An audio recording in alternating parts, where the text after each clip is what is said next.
यशोदा माता की कथा। पौराणिक ग्रंथों में यशोदा के नंद की पत्नी का मान्यता है। भागवत पुराण के अनुसार देवकी के पुत्र भगवान श्री कृष्ण का जन्म देवकी का गर्भ से मथुरा के राजा कंस के कारागार में हुआ।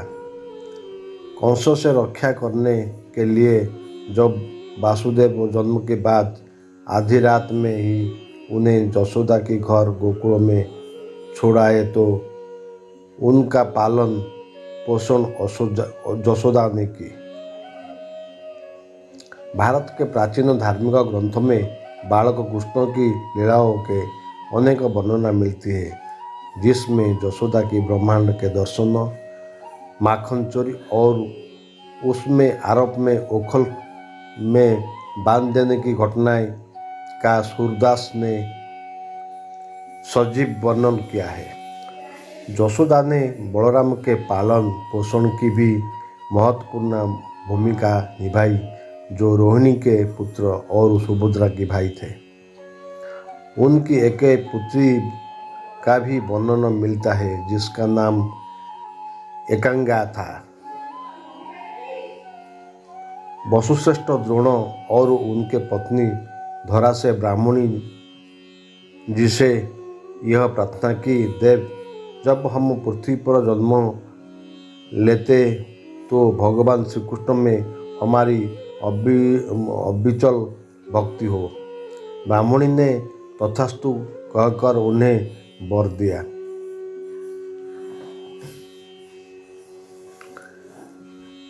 इस वर के प्रभाव में ब्रजमंडल में सुमुख नामक गोप की पत्नी पाटला के गर्भ में धरा का जन्म यशोदा के रूप में हुआ और उनका विवाह नंद से हुआ। नंद पूर्ण जन्म के द्रोण नामक वसु थे। भगवान श्री कृष्ण ही नंद यशोदा के पुत्र जन्म। श्री यशोदा जी चुपचाप शांत होकर सोई थी। रोहिणी जी की आंख में बंद थी। जब वासुदेव ने यशोदा की पुत्री को उठाकर कान्हा को यशोदा के पास सुलाया तो अचानक सूतिका गृह अभिनव प्रकाश से भर गया। सर्वप्रथम रोहिणी माता की आंख खुली। वो जान गई कि यशोदा ने जन्म दिया है। रोहिणी जी दासियों से बोला उठी, और तुम सब क्यों देखती ही रोहिणी, कोई छोड़कर नंद को सूचना दे दे। फिर क्या था, दूसरे ही क्षण सुचिताकार आनंद और खुशियों के कोलाहल में डूब गया।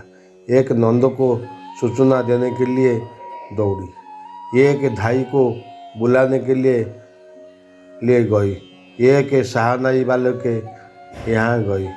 चार और आनंद का साम्राज्य छा गया। विधिवत जातकर्म संस्कार संपन्न हुआ। नंद ने इतना दान किया कि जाचक को और कोई मांगने की आवश्यकता ही समाप्त हो गई। संपूर्ण ब्रज ही मानो प्रेमानंद में डूब गया।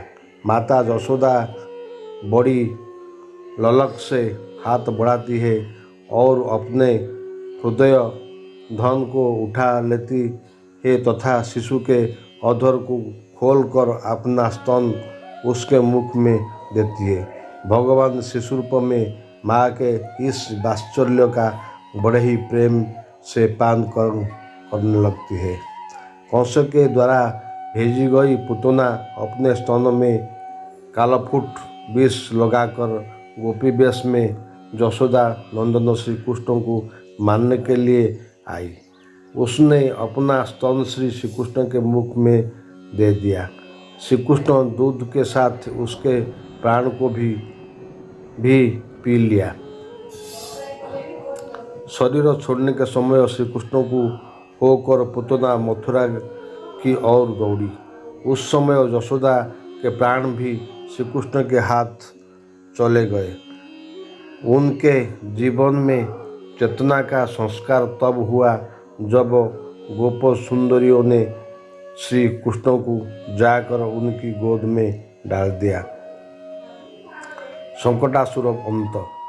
यशोदा नंदन श्री कृष्ण क्रमशः बढ़ने लगे। मैया का आनंद भी उसी क्रम में बढ़ हुआ रहा था। जननी का प्यार पाकर श्री कृष्णचंद ज्ञानवासी दोनों के हो गए। मैया आज अपने सलोने श्री कृष्ण को नीचे पालन में सुला आई थी। कंस प्रेरित उत्कच नामक दैत्य आया और संकट में प्रविष्ट हो गया। यह संकट को गिराकर श्री कृष्ण को पीस डालना चाहता था। इसके पूर्व ही श्री कृष्ण ने संकट को उल्टी दिया और संकटासुर का अंत हो गया। श्री कृष्ण का मथुरा जाना। भगवान श्री कृष्ण ने माखन लीला, उखल बंधन, कालिया उधार, गोचारण, धेनु के वध, दावाग्निपान, गोवर्धन धारण, रामलीला आदि अनेक लीलाओं से यशोदा मैया को अपार सुख प्रदान किया। इस प्रकार 11 वर्ष 6 महीने तक माता यशोदा का महल श्री कृष्ण की किलकारिणी से गूंजता रहा।